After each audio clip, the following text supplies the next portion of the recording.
जब भी अमेरिका और ईरान आमने सामने आते हैं, सबसे बड़ा सवाल यही होता है कि जीत आखिर किसकी हुई है। क्या अमेरिका ने अपना मकसद हासिल कर लिया? क्या ईरान झुक गया? या फिर असली फायदा किसी तीसरे खिलाड़ी को हो चुका है? आज हम टू द पॉइंट में तथ्यों के आधार पर समझेंगे कि इस पूरे संघर्ष में आखिर किसे सबसे ज्यादा फायदा और किसे सबसे ज्यादा नुकसान उठाना पड़ा है।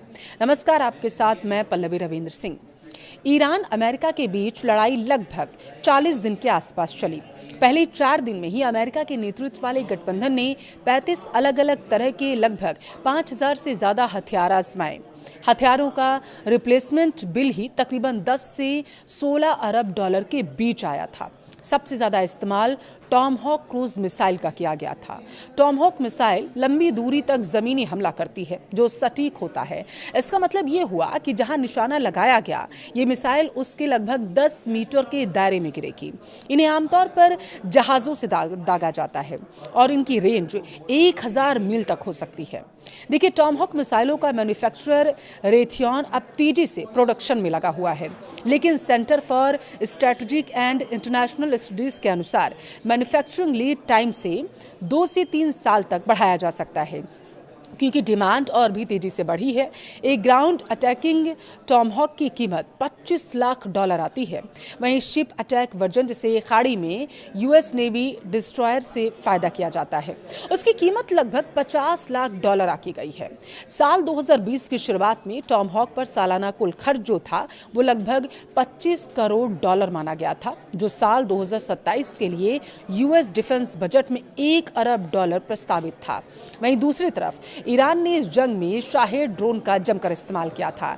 ऐसे एक ड्रोन की कीमत लगभग $30,000 आकी गई थी। अमेरिका ने उन्हें मार गिराने के लिए पेट्रियट इंटरसेप्ट की मदद ली थी। हर इंटरसेप्टर की कीमत लगभग $40 लाख थी। टॉमहॉक क्रूज मिसाइल बनाने वाली कंपनी रेथियॉन ने बताया था कि पहली तिमाही की कमाई साल दर साल जो है वो 21% बढ़ी है। बताया गया था कि हथियारों की डिलीवरी 40% से ज़्यादा बढ़ी। ब्रिटेन की सबसे बड़ी डिफेंस कंपनी BAE सिस्टम जंग के पहले दिन गिरते इंडेक्स के मुकाबले 6% तक बढ़ गया था। वहीं जर्मनी की राइन मेटल साल 2026 में लगभग 40% की सेल्स ग्रोथ का अनुमान लगा रही है। फ्रांस की कंपनी थेल्स ने बताया था कि पहली तिमाही के ऑर्डर्स साल दर साल 27% तक बढ़े हैं। पहली तिमाही में इस कंपनी के 7 सबसे बड़े कॉन्ट्रैक्ट में से 5 डिफेंस से जुड़े हैं और इटली की कंपनी लियोनार्डो ने साल 2030 तक अपना मुनाफा दोगुना करने की योजना बनाई थी। उसके शेयर एक ही सेशन में 9% तक बढ़ चुके थे। अब आप समझिए, जब हॉर्मुज स्ट्रेट बंद हुआ तो कतर की स्थिति बड़ी विकट हो गई थी। दुनिया के लगभग 20% लिक्विफाइड नेचुरल गैस यानी कि LNG की सप्लाई रातों रात मार्केट से गायब हो गई थी। अमेरिका में आप गैस के लिए जो पेमेंट करते हैं, समझिएगा, और एशिया में आप इसे जिस कीमत पर बेच सकते हैं, उसके बीच के गैप को स्प्रेड कहते हैं। युद्ध तो बाद में शुरू हुआ, ये पहले से ही ज्यादा था। जब कतर की मुश्किलें बढ़ी तो ये गैप और भी ज्यादा बढ़ने लगा। अमेरिका में कीमत काफी कम है, क्योंकि वहां सप्लाई बहुत ज्यादा है और उस सप्लाई की दूसरे मार्केट तक पहुंचने की क्षमता उतनी ज्यादा नहीं है। अमेरिका से आने वाले एक टैंकर के लिए हर डॉलर के स्प्रेड की कीमत लगभग 30 से 35 लाख डॉलर है। यह बहुत बड़ी रकम होती है। अगर $15 का स्प्रेड है तो आप हर टैंकर के लिए $4.5 करोड़ की बात कर रहे हैं। युद्ध जब शुरू हुआ था और उसके बाद इसका दायरा 50 से 100% तक बढ़ गया था, लेकिन फिर भी अमेरिका में गैस की घरेलू कीमत में ज़्यादा बदलाव नहीं हुआ। वैसे तो ये कुछ अजीब बात है कि वेस्ट टेक्सास में कीमत गिर गई। वेस्ट टेक्सास में कीमत असल में $4 से $5 प्रति मिलियन BTU के बीच है, लेकिन जब यही गैस टोक्यो पहुंचती है तो वहां $20 प्रति यूनिट के हिसाब से बिकने लगती है। उस गैस को शिप करने वाले ट्रेडर एक टैंकर पर $4.5 करोड़ कमा रहे हैं। कीमत में इतने बड़े अंतर क्यों हैं, अब आपको वो समझाते हैं। देखिए, किसी असाधारण घटना से फायदा उठाने के लिए 10 साल की तैयारी लगती है। इसके लिए तैयारी और अवसर का मेल होना बहुत ज़रूरी होता है।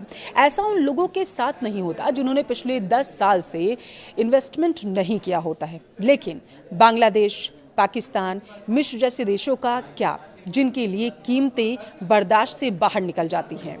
युद्ध से पहले ब्रेंट क्रूड ऑयल का एक बैरल लगभग $73 पर था। युद्ध के दौरान ये $120 को भी पार कर गया। इतना ही नहीं, ये उतार चढ़ाव भी एक बिजनेस बन गया था। खरीदने और बेचने की कीमतों के बीच जितना बड़ा अंतर होगा, ऑयल ट्रेडर उतना ही ज्यादा मुनाफा कमाते हैं। BP का प्रॉफिट भी इस दौरान दोगुने से ज्यादा हो गया था। नॉर्वे की कंपनी की बात हम करें तो इक्विनोर ने अपना मुनाफा $9.8 अरब बताया था। ये बीते 3 साल में किसी भी तिमाही में हुआ अब तक का सबसे ज्यादा प्रॉफिट माना गया था। अब देखिए, लड़ाई की वजह से मार्च की शुरुआत से ही कतर में शेल का LNG प्रोडक्शन बंद कर दिया गया था। हमलों से कतर में उसकी पर्ल फैसिलिटी को नुकसान पहुंचा था और इस वजह से शेल का आउटपुट 4% तक गिर गया था। और जिस युद्ध की वजह से कतर में उसका ऑपरेशन बंद हुआ था, उसी युद्ध ने कई सालों में उसका सबसे बड़ा प्रॉफिट कमाया था। लड़ाई की वजह से उसे नुकसान हुआ, लेकिन साथ ही जंग से उसने कमाई भी अच्छी की। अब खाड़ी के देश सऊदी अरब, संयुक्त अरब अमीरात और कतर इस युद्ध में सिर्फ मूक दर्शक नहीं बने रहे। आप समझिए, उनकी भूमिका पड़ोसी और खरीदार की भी रही है। साथ ही उन्हें निशाना भी बनाया गया था। संघर्ष के पहले 3 हफ्तों में US स्टेट डिपार्टमेंट ने इमरजेंसी पावर का इस्तेमाल करके कांग्रेस को दरकिनार करते हुए खाड़ी के देशों को $23 अरब से ज्यादा के हथियार बेचने की इजाजत दे दी थी। तो इसका जवाब अब जो बनता है वो ये कि पैसा उन कंपनियों के पास गया जो हथियार बनाती हैं, जो नए हथियारों के सौदे के लिए एकदम तैयार रहती हैं। मुनाफा उन गैस निर्यातकों ने कमाया जो सप्लाई चेन टूटने के इंतजार में ही बैठी हुई थी।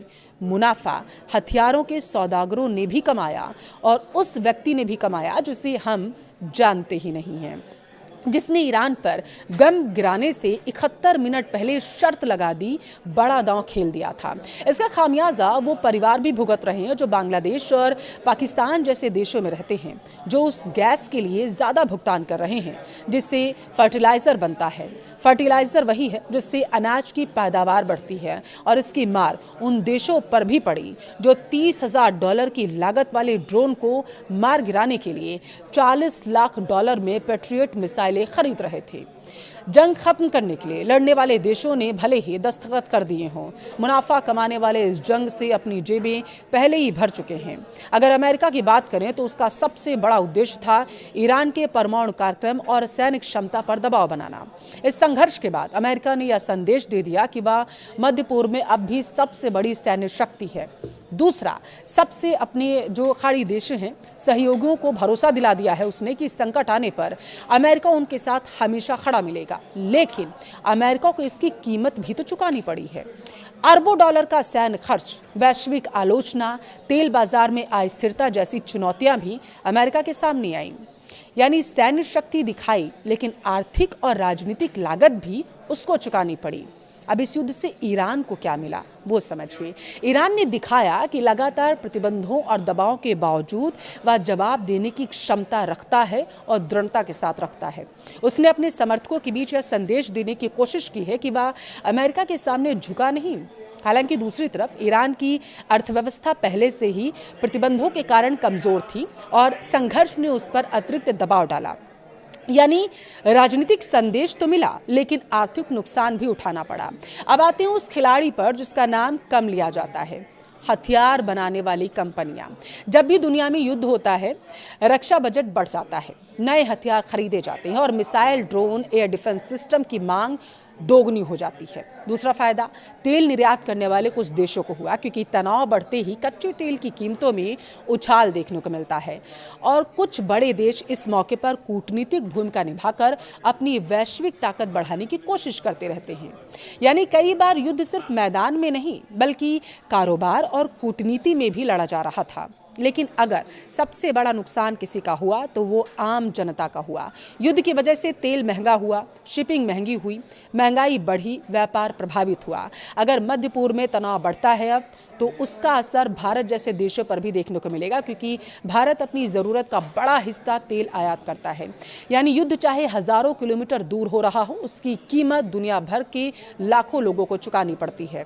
तो आखिर इस युद्ध में किसकी जीत हुई? अगर सिर्फ सैन्य नज़रिए से देखें तो अमेरिका ने अपनी ताकत दिखाई, अगर राजनीतिक नज़रिए से देखें तो ईरान ने भी यह संदेश देने की कोशिश की कि वह आसानी से झुकने वाले देशों में से नहीं है। लेकिन सबसे बड़ा सच शायद यही है, युद्ध में कोई पूरी तरीके से जीतता नहीं। दोनों पक्ष नुकसान उठाते हैं, जबकि सबसे ज़्यादा कीमत आम लोग और पूरी वैश्विक अर्थव्यवस्था चुकाती है। आपकी राय क्या है? क्या इस संघर्ष का सबसे बड़ा फायदा अमेरिका को या ईरान को हुआ, या फिर हथियार और तेल कारोबार से जुड़े खिलाड़ियों को? कमेंट में अपनी राय जरूर दें।